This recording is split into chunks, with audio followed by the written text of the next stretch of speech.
ታላቅ የምስራት ለነጋዴዎች ሁሉ የንግድ እምብርት በሆኑት በመሃል መርካቶና በፒያሳ የራስዎ የንግድ ሱቅ ባለቤት የሚያደርግ ወርቃማ እድል ታላቅ የ45% ቅናሽ ይዘንላችሁ መጥተናል። በፒያሳ ከ400 ሺህ ብር ቅድመ ክፍያ ብቻ እንዲሁም በመሃል መርካቶ በ800 ሺህ ብር ቅድመ ክፍያ ብቻ።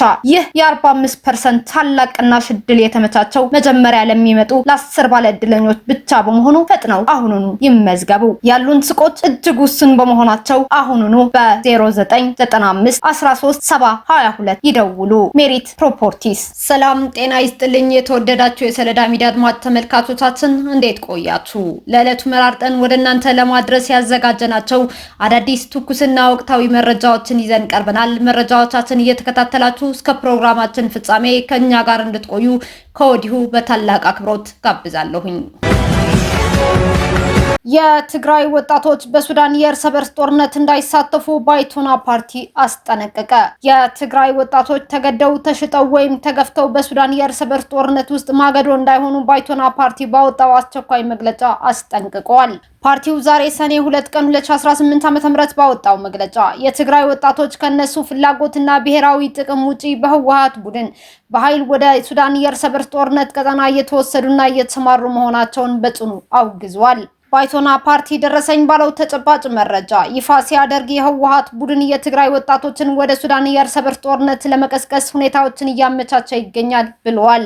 እነዚህ ሪፖርቶች እንደሚያመላክቱት የትግራይ ወጣቶች ክብርና መብት እንዳላቸው ዜጎች ሳይሆን ህወሓት ለፖለቲካዊ፣ ወታደራዊ ወይም ፋይናንሳዊ ዓላማዎች ጥቅም ላይ የሚያውላቸው የሚገበያይባቸውና መስዋዕት የሚያደርጋቸው ታጣቂዎች ተደርገው እየታዩ ነው ሲል ፓርቲው ከሷል። ይህ ድርጊት አስቸኳይ እገዳ ካልተደረገበት በትግራይ ህዝብ ላይ የተፈጸመ ከባድ ክህደት መሆኑን የጠቀሰው መግለጫው ቀደም ሲል የጦርነት መፈናቀል፣ ረሃብና የስነልቦና ጠባሳ ያስተናገዱ የትግራይ ወጣቶችን በድጋሚ ለማይመለከታቸው የባዕድ ጦርነት አሳልፎ መስጠት በፍጹም ተቀባይነት የሌለው የወንጀል ተግባር ነው ብሏል። ባይቶና የትግራይ ወጣቶች ህይወት የፖለቲካ መደራደሪያ ወይም ለቡድኖች ህልውና የሚውል መሳሪያ አይደለም። ወጣቶች የትግራይ የወደፊት ተስፋ በመሆናቸው እነሱን መጠበቅ ብሔራዊ ኃላፊነት ነው ብሏል። ባይቶና በመግለጫው ፓርቲው ድርጊቱን በአስቸኳይ ለማስቆም የትግራይ ወጣቶችን በግዳጅ የመመልመል የማዛወርና ወደ ሱዳን ጦርነት የመላክ ስምሪት በአስቸኳይ እንዲቆምና እጃቸው ያለበት አካላት በሙሉ ተጠያቂ እንዲሆኑ የትግራይ ወላጆች፣ የሃይማኖት አባቶች፣ ሀገር ሽማግሌዎች፣ የሴቶችና የወጣቶች ማህበራት እንዲሁም የሲቪል ማህበረሰብ ድርጅቶች ይህንን አደገኛና ኢሞራላዊ ተግባር በጋራ እንዲቃወሙ ቀጠናዊና ዓለም አቀፋዊ ተዋናያን ጉዳዩን በቅርበት እንዲከታተሉና የወጣቶችን ብዝበዛና ህገወጥ የሰው ዝውውር ለመከላከል አስቸኳይ እርምጃ እንዲወስዱ ጥሪውን አስተላልፈዋል። ባይቶና በመግለጫው ማጠቃለያ ላይ በማስገደድም ሆነ በሌላ መንገድ ወደ ሱዳን የእርስ በርስ ጦርነት የተላኩ የትግራይ ወጣቶችን የትግራይን ህዝብ የጋራ ፍላጎትና ውክልና እንደማያንጸባርቁ ፓርቲው አበክሮ ገልጿል። የትራንስፖርት አገልግሎት ሰጪ በመምሰል ወንጀል ሲፈጽሙ የነበሩ ተጠርጣሪዎች በቁጥጥር ስር ዋሉ። በአዲስ አበባ ከተማ በተለያዩ ክፍለ ከተሞች የህዝብ ማመላለሻ ተሽከርካሪዎችን እንደ ሽፋን በመጠቀም የሸዋሸዋ ወንጀልና የሞባይል ስርቆት ሲፈጽሙ የነበሩ 7 ግለሰቦች በፖሊስ ቁጥጥር ስር ውለዋል። ተጠርጣሪዎቹ በኮድ 3 A022122 ኦሮ ሚኒባስ ተሽከርካሪ በመጠቀም መንገደኞችን ከጫኑ በኋላ በኪሳቸው የነበረውን ገንዘብና ስልክ ለመውሰድ ሙከራ አድርገዋል። ተበዳዮቹ ለመከላከል ሲሞክሩ ገፍተው በመጣል በፍጥነት ሲያመልጡ ከሌላ ተሽከርካሪ ጋር በመጋጨታቸው በህብረተሰቡና በትራፊክ ፖሊስ ትብብር ሊያዙም ችለዋል። በቁጥጥር ስር ከዋሉት ተጠርጣሪዎች 6 ስማርት ስልኮችና 11 ሚሞሪ ካርዶች ተይዘዋል።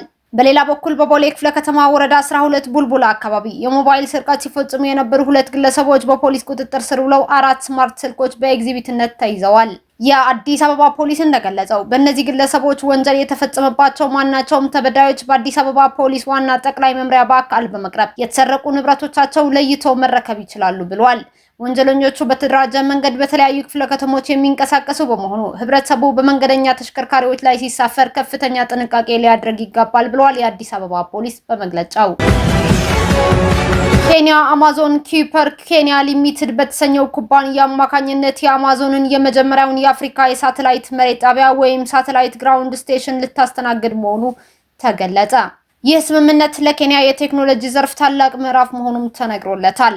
የሚገነባው ማዕከል የአማዞን ግዙፍ ፕሮጀክት የሆነውና በዝቅተኛ የልኬት ምህዋር ላይ የሚንቀሳቀሰውን የኩፐር ሳተላይት ኢንተርኔት መረብን የሚደግፍ ሲሆን ሳተላይቶችን ከመሬት መሰረተ ልማቶች ጋር በማገናኘት እስከ 1280 ሜጋባይት በሰከንድ የሚደርስ እጅግ ፈጣን የኢንተርኔት አገልግሎት ለማቅረብ ያስችላልም ተብሏል። ይህ የሳተላይት መሬት ጣቢያ መገንባት በምስራቅ አፍሪካ ቀጠና ያለውን የኢንተርኔት ትስስር በከፍተኛ ደረጃ እንደሚያሳድገውና ኬንያን በአፍሪካ የዲጂታል ፈጠራ ማዕከል እንደሚያደርጋት ይጠበቃልም ተብሏል። በተጨማሪም በአሁኑ ወቅት በሳተላይት ኢንተርኔት ገበያው ውስጥ በስፋት እየተንቀሳቀሰ ከሚገኘው የኤለን መስኩ ስታርሊንክ ኩባንያ ጋር ብርቱ ፉክክር ውስጥ እንደሚገባ የዘርፉ ባለሙያዎች እየገለጹ ይገኛሉ። ይህ ግዙፍ የቴክኖሎጂ ፕሮጀክት ይፋ መሆኑ ባህላዊ የፋይበር ኦፕቲክስ ገመዶችን ለመዘርጋት አስቸጋሪ በሆኑ ገጠራማና ራቅ ባሉ አካባቢዎች ለሚኖሩ በሚሊዮን የሚቆጠሩ ዜጎች ከፍተኛ ፍጥነት ያለው የኢንተርኔት ተደራሽነት ይሰጣል። የሳተላይት ጣቢያውን ለመገንባትና ለማስተዳደር ከፍተኛ የኤሮስፔስ እና የቴሌኮሙኒኬሽን ባለሙያዎችን የሚጠይቅ በመሆኑ ለሀገር ውስጥ የቴክኖሎጂ ምሩቃን ሰፊ የስራና የእውቀት ሽግግር እድል ይፈጥራልም ተብሎለታል። የአማዞን ኩባንያ የሳተላይት ኢንተርኔት አገልግሎቱን ከራሱ አማዞን ዌብ ሰርቪስ ከተሰኘው የክላውድ ኮምፒውቲንግ መሰረተ ልማት ጋር አጣጥሞ የሚያቀርበው በመሆኑ ለአፍሪካ መንግስታት፣ ለባንኮችና ለታላላቅ ተቋማት ተመራጭ ያደርገዋል ተብሎም ይጠበቃል። ፕሬዝዳንት ሃካይንዴ ሂቺሌማ በዛምቢያ የነጻ ትምህርት አዋጅን ፈረሙ። የዛምቢያው ፕሬዝዳንት ሃካይንዴ ሂቺሌማ በሀገሪቱ የነጻ ትምህርት ተደራሽነትን በከፍተኛ ደረጃ የሚያሰፋውን የትምህርት ማሻሻያ ረቂቅ አዋጅ ፈርመው አጽድቀዋል። ይህ እርምጃ የሀገሪቱን የትምህርት ስርዓት ለመቀየር የተወሰደ ታላቅ ስምምነት መሆኑም ተገልጿል። አዲሱ ሕግ ከቅድመ መደበኛ ጀምሮ እስከ ሁለተኛ ደረጃ ትምህርት ድረስ ባሉ የመንግስት ትምህርት ቤቶች ውስጥ ነጻ ትምህርትን በሕግ የሚያረጋግጥ ሲሆን ይህም ማንኛውም ሕፃን በገንዘብ እጥረት ምክንያት የመማር እድል እንዳያጣ ለማድረግ ያለመ ነውም ተብሏል። ይህ አዲስ የወጣው ሕግ በተለይ በድህነትና በገንዘብ እጥረት ምክንያት የትምህርት ቤት ክፍያ መክፈል የማይችሉ ተማሪዎችን ትምህርት ቤቶች እንዳያገሏቸው ወይም ተጨማሪ ክፍያ እንዳይጠይቋቸው በግልጽ ይከለክላል። ይህ ድንጋጌ የዛምቢያ መንግስት ትምህርትን ለሁሉም ተደራሽ ለማድረግና በሀገሪቱ ውስጥ እኩል የእድል ተጠቃሚነትን ለማስፈን የገባውን ቃል ኪዳን የሚያጠናክር መሆኑም ተነግሮለታል። አዋጁ መጽደቁ በዛምቢያ ማህበራዊና ኢኮኖሚያዊ እድገት ላይ በጎ ተጽዕኖዎች ያሳድራል ተብሎም ይታመናል። ከዚህ ቀደም በገንዘብ እጥረት ምክንያት ትምህርታቸውን የሚያቋርጡ በተለይም የገጠራማ አካባቢ ሴትና ወንድ ህጻናት ወደ ትምህርት ገበታ በመመለስ የትምህርት ተጠቃሚነታቸው ያረጋግጣልም ተብሎለታል። ዝቅተኛ ገቢ ያላቸው ቤተሰቦች ለልጆቻቸው ትምህርት ያወጡት የነበረውን ወጪ ለሌሎች መሰረታዊ ፍላጎቶች እንዲያውሉ በማድረግ የቤተሰብን የምግብና የጤና ዋስትና ለማሻሻልም ይረዳል ተብሏል። መንግስት ይህንን አዋጅ ተፈጻሚ ለማድረግ የመንግስት ትምህርት ቤቶችን አቅም የማሳደግና የበጀት ድልድል የማስተካከል ሰፊ የቤት ስራ የሚጠበቅም ቢሆንም የሀገሪቱ የሲቪል ማህበራትና የሰብአዊ መብት ተሟጋቾች ውሳኔውን በከፍተኛ ደስታም ተቀብለውታል። የአሜሪካ የጦር ሄሊኮፕተር በሆርሙዝ ሰርጥ አቅራቢያ ተከሰከሰ።